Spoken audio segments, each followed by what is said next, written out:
Daniel Padilla, nairita na nga ba sa isyu nila ni Catherine Bernardo? Yes, paulit-ulit na nga ang isyu kung talagang tanggap ni Daniel Padilla ang kanyang mga ginagawa ay talagang hindi niya maiiwasan na marami talaga ang kukontra sa kanyang kamaliang nagawa sa pagmamahal niya kay Catherine Bernardo. And of course, dapat lamang na maramdaman ni Daniel Padilla ang mga hinanakit ng taong bayan dahil hindi umano deserve ni Catherine Bernardo ang sakta ng tuluyan ang damdamin ng actress. Malamang kung talagang desidido si Daniel Padilla na ipagpatuloy ang kanyang pagmamahal kay Catherine Bernardo, bakit hindi niya na lang iniiwasan si Andrea Brillantes, no? Siyempre, lahat ay mayroong paraan kung talagang gusto mong magtagal pa ang relasyon, no? Sabi nga ng mga netizens, kung talagang seryoso noon si Daniel Padilla, dapat ay hindi na siya nagpapadala sa kahit sino mang mga babae dahil nga dito masusukat kung gaano kahalaga sa buhay ni Daniel itong si Catherine. Of course, malamang sa malamang ay hindi ito ang pagkakataon na madaling isasawalat sa taong bayan.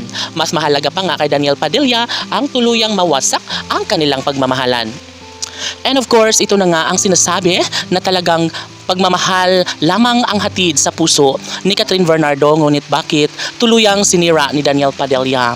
Mahalaga pa naman umano kay Catherine Bernardo ang pagmamahal ni Daniel, ngunit sadyang ganun talaga ang buhay. Sadyang hindi mapipilit ni Catherine Bernardo kung ano man ang kanyang mga kagustuhan dahil sa mga desisyon ni Daniel Padilla na talaga nga namang walang pakundangan at walang pakialam kung nasasaktan nga ba ng tuluyan ang puso ni Catherine Bernardo. Yes, panalo na ngayon si Andrea Brillantes. Nagwagi na siya sa laban na ito at panigurado na sadyang magtatagal rin naman si Daniel at Andrea Brillantes. Yes, mahirap man na ibahagi sa taong bayan ang kalagayan ngayon sa sitwasyon ng pagmamahala ni Catherine at Daniel ay posible pa rin naman na magkaroon ng comeback, no? Pangarap ito ng lahat. Sana nga ay patunayan ni Daniel at Catherine kung gaano nila kahalaga ang kanilang pagmamahalan sa isa't isa.